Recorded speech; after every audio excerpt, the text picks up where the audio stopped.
Hər vaxtınız xeyirli olsun. Təqsirləndirilən Ermənistan vətəndaşı Aray Karutunyan və digər 14 nəfərin barəsində olan cinayət işi üzrə açıq keçən məhkəmə iclasında Ermənistan Azərbaycana qarşı apardığı təcavüzkar müharibə nəticəsində ölkəmizə və xalqımıza qarşı törədilmiş çoxsaylı cinayətlərlə bağlı yeni faktlar, yeni sübutlar təqdim olunur.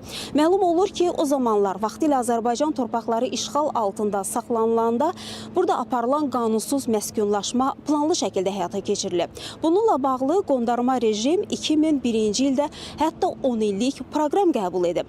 Həmin proqrama əsasən Azərbaycan ərazilərində aparılacaq qanunsuz məskunlaşma ilə bağlı 10 min yaşayış evi tikilməli, 200 məktəb və eyni zamanda çoxsaylı iaşə obyektləri tikilməliymiş. Və bundan sonra dünyanın müxtəlif ölkələrindən, ələlxüsus da Suriyadan, Livandan köçürülən ermənilər Azərbaycan ərazilərində, Azərbaycan torpaqlarında qanunsuz şəkildə məskunlaşmalı. Bununla bağlı həmin vaxtı müxtəlif xeyriyyə fondları, hansı ki həmin xeyriyyə fondlarına imkanlı ermənilər müxtəlif ölkələrdən maliyyə vəsaitləri köçürülmüşlər. Həmin vəsaitlər hesabına bu istiqamətdə işə başlanılıb və Azərbaycan ərazilərində fərdi evlər, fərdi qəsəbələr salınıb. Livandan, Suriyadan olan ermənilər bu ərazilərə köçürülərək burada qanunsuz şəkildə məskunlaşırmış. Onlar müxtəlif təsərrüfatla məşğul olmaq üçün hətta onlara şərait yaradılır, eyni zamanda hərbi xidmətə cəlb olunublar.